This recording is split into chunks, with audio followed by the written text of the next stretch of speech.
distinguished guests, brothers and sisters, ladies and gentlemen, friends and enemies.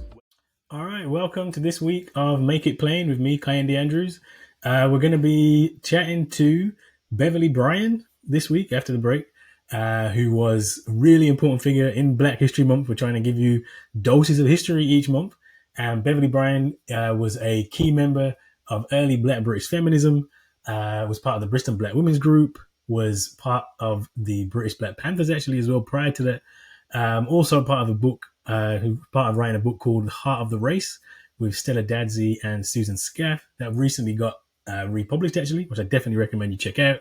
She went on to become professor in the University of West Indies of Educational Studies. Just a really important person to talk to. Really has, there's lots to say. And again, what we really want to focus on for Black History Month, Black Employment Month, is to give you some history. Here is some history. Here is an elder you can learn a lot from about Blackness, and particularly in the British context as well. So we're going to talk to Beverly after the break.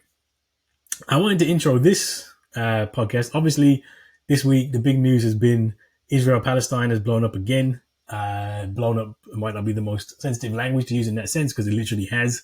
Gaza is being bombarded now after Hamas went in and committed atrocities in Israel, and now and now it's just sparked off, kicked it all off. Again, this happens regularly, not surprisingly given the situation. And really importantly, thinking about Black studies, I want you to think about solidarity, right? Because solidarity is a really interesting thing. We took the Black studies students, me, Dr. Dion Taylor, and some other colleagues at BCU, Melbourne City University. We took some students to see Angela Davis talk when she was in London a few years ago. And, I managed to get a question in from the audience. And it was, a question about Black studies and what's the role of Black studies, etc. And, Professor Davis was essentially arguing that Black studies is useful if it can go beyond Black studies, talk about beyond just Black people. And, this just raises this kind of narrow critique that when you say anything Black, or when you say Black nationalism or Black, it means that you're only talking about Black people. You're only focused on Black people. It's very, very, very, very narrow. What about everybody else? What about everybody else? What about everybody else? And it's just a bad way of thinking about Black studies. I'll be honest. It's a bad way of thinking about Black studies. We once had US professor of psychology, Black psychology, and Black psychology, really interesting discipline. There's some really amazing things. Black psychology is the reason that I'm still in university as an academic. I stayed as an academic. I did a psychology degree at the University of Bath, the whitest place I'd ever been at that point. It's still close to the whitest place I've ever been, but I did go to Slovenia, which is that was white. So anyway, Bath's been overtaken on the whiteness scale. And what was I saying? Sorry. So yeah, Professor William Cross, who wrote some work on Negro to Black conversion experience, the idea of Blackness as a political identity. He came through UK ABSI, United Kingdom African, United Kingdom Association of African Black Psychologists, and he came and did a talk, and we were having this conversation. He said, Black studies is the understanding of the universal through the particular. And I really like that, because what he's saying is that when you take a Black perspective on things, you can see the world differently, and that's the value of it, right? So if we come and teach Black studies, we're teaching you from a Black perspective. Black radicalism is from a Black perspective. So you're going to learn predominantly African descent, and it's nationalist in the sense of the global Black nation in that sense, and that is where we prioritize, and that's the world, the prism through which you will view things if you come through Black studies, right? But importantly, this is a prism through which you can understand the rest of the world. This is kind of a key thing of Black feminism. Patricia Hill Collins, who's actually going to be a guest on the future podcast, talks about a Black feminist standpoint. And the whole point is that if you look through the world of the eyes of Black women, the lens of Black women, you're going to see the whole world differently. So it's not just Black people you see differently. This is the whole myth of Black History Month, that Black History Month is for Black people. Black History Month isn't for Black people. We have stuff that we can learn for ourselves. We do stuff. We have Black history every if we're sensible, we're always doing Black history. Black History Month is actually for white people. It's for the mainstream. It's for the people who don't get it, and the one time they're going to get it. So when we're thinking about Black studies, the whole point of this is to see the world differently. It's a different perspective. And I was thinking about the Black feminist standpoint. The interview with Beverly Bryan is going to be really interesting for that. so many of black women's experiences, black women's views have been kind of written out. We don't think about black power, like I said, she was part of the Black Panther movement. She was part of British Black Power. And we often have this deeply male perspective on it. But actually, no. Black Power, Black radicalism, Black Panthers, UNA, full of black women. And so it's really important to put them back in history, to see through those eyes too, right? And we're going to get to that after the break. So in terms of black studies, thinking about solidarity then, Israel-Palestine, this was something I only thought about once I had fully embraced a black radical perspective. Prior to this, I didn't think about Israel-Palestine at all. Prior to this, I would have been one of those people on TV going, "Oh wow, that's terrible! Look what Hamas is doing! Condemn! Wave the Israeli flag!" Like prior to, I mean, I don't know if ever would have got that far, but prior to really thinking about these things, understanding the world differently, it's very easy to fall into those traps. Like Corella Braverman saying, waving a Palestinian flag might be a criminal offense. I mean, what are you talking about? But having a black studies approach means you understand the world differently. And that automatically leads to solidarity. And not solidarity in the sense, because there's a simple solidarity, which is, oh, we're not white, we should have solidarity. That's nonsense. Move that way. We need to have solidarity once we understand the fundamental issues which affect us. And one of the fundamental issues which affects all of us, who are not white, is racism, white supremacy. And it affects us differently, and we have to accept that it affects us differently, but it does actually affect us, and it does explain what's happening. And so if I'm understanding white supremacy, understanding anti-black racism, understanding colonization of Africa and slavery, etc., guess what that helps me to do? It helps me to understand what's happening in Israel and Palestine. And it puts me firmly on the side of the Palestinians. Firmly. Truth is on the side of the oppressed, as Malcolm X would say. Right? So that's where you get solidarity from. You get solidarity from a proper understanding through a black perspective. So people tell you, oh, no, it's too black, it's too black, it's too black. No, you're missing the point. Too black means you understand the world better. You understand solidarity better because it's not superficial. It's not on the surface. It's a deep understanding which connects us together.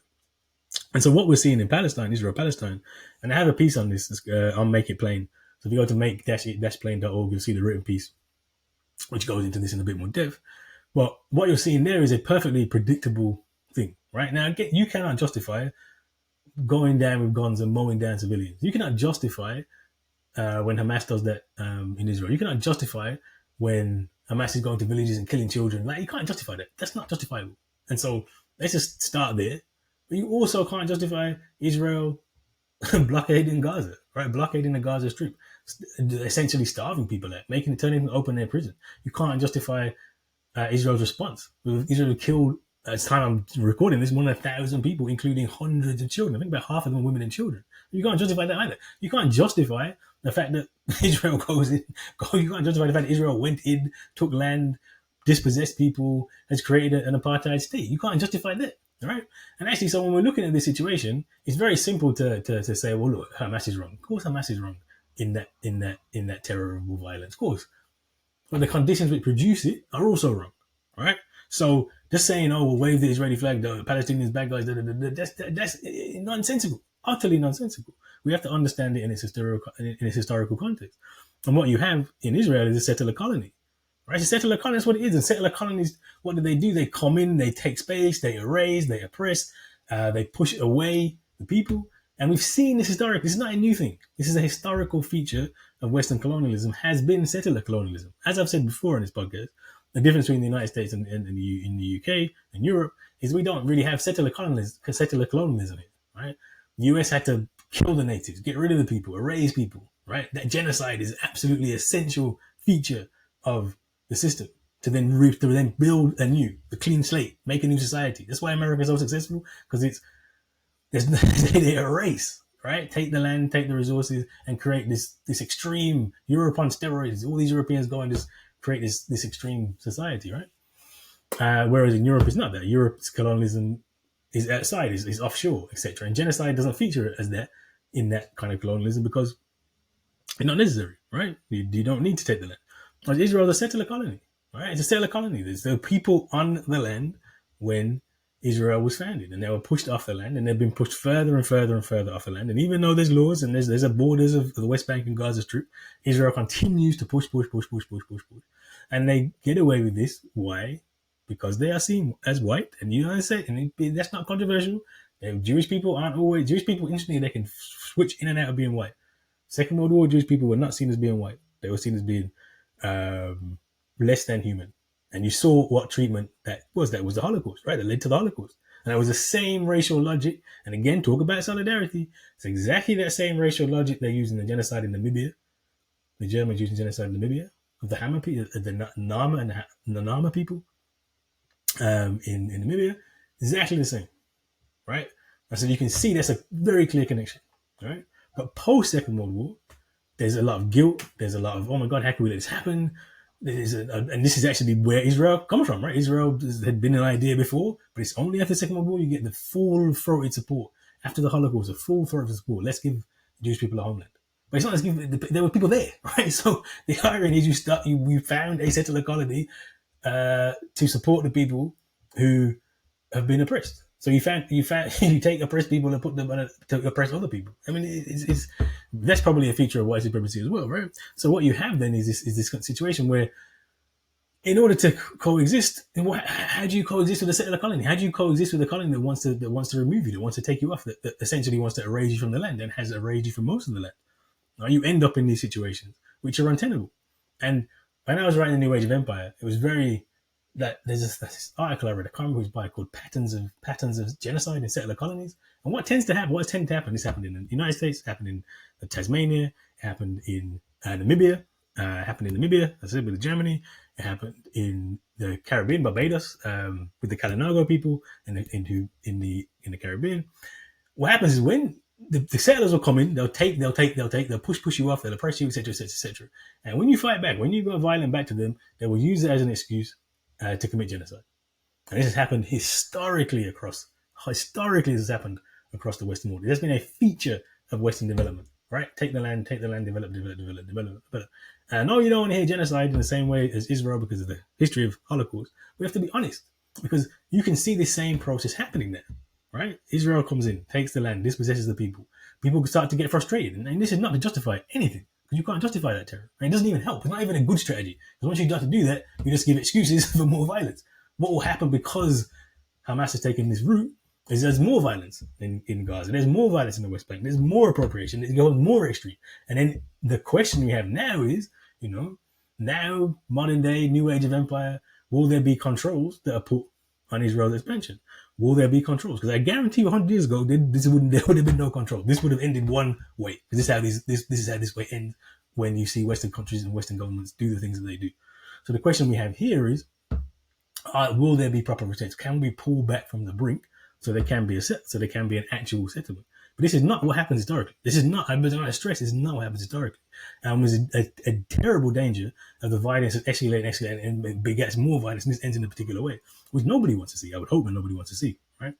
And then the other flip side of that is, this is also a perfect example of the difference between terror and revolution. Like, this is not revolution. Let's just be clear. This is not revolution. Armed resistance is perfectly legitimate, but this is not legitimate. Armed resistance is, I'm not sitting there saying no violence, we should overcome. Even I have not had a conversion to Martin Luther King here. What I'm trying to say is armed resistance when you're trying to seize the state, when you're trying to take over the apparatus and revolt and liberate the people. That's fine. That's one thing. But this isn't that. This is, we've given up on armed resistance. We know we are outgunned and outmanned. So we're going to fight back however we can. We're going to fight back with terror. We're going to fight back with violence. We're just going to try and scare you off the land. It don't work. It's not really moral, and it only ends in more bloodshed for your own side. But we can see this across the world. Like, we've seen this. As radical politics has disappeared, revolutionary Pan-Africanism disappears. What do you see in Africa instead? You see Al-Shabaab. You see Boko Haram. You see this kind of just, what can we do? And Malcolm predicts this, because Malcolm says, once people realize a chicken can never lay a duck egg, once people realize that you can't have freedom in the system, and then once you realize you're not having a revolution, what else are you going to do? You're going to fight, you're going to be desperate. You're going to come back in these terrible ways. And he warns us, if you don't fix it, we're going to see terror that you could never imagine. Because people get desperate and people get unhinged and it just comes out in this way, which is completely unproductive. I mean, this is, again, and then tie this back into, solidarity and connection. I remember going to South Africa. And South Africa is a place where especially because of apartheid, racial tension is very, very, very, very high. And you just see it's so unsettled. And there's all this animosity to people coming in, migrant workers from other countries. They're like literally fighting them, burning them, hating them. There's a hatred for people coming in. Xenophobia is massive there.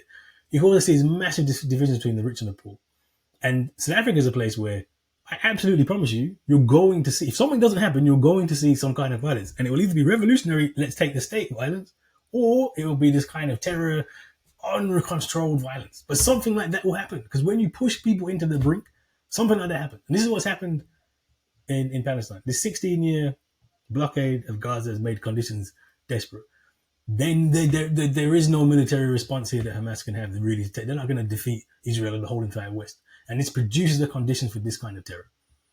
And if we're gonna say how do we get past that, we have to understand it. I don't justify it. You can't justify any of it, but you have to understand it. And then you have to understand what the historical conditions and where we could be going down this road if we don't do something differently. So it's really important to have a proper, honest accounting and understanding of where we are now. And that solidarity for us has always been important. Understand Israel-Palestine, understand where we're going, understand the connections, understand what that means, understand the direction of the black world. The direction of the black world is the direction of the whole world. So yeah, I just wanted to put that there because I just want this situation is escalating and it doesn't seem to be getting much better. And there's many ways this could end, and most of them are bad. But that is very similar to the situation that black people are in as well. We're in a desperate situation. There's many ways it can end and it can be bad, which is why we need actual radical revolutionary politics. Actual radical revolutionary politics. But please do not confuse that for terror, and do not confuse that for violence for the sake of violence, because that's not what revolution is. All right, so after the break, we've got Beverly Bryan. A really good conversation about British Black Power, her work in America, professor of education at the University of the West Indies, recently retired.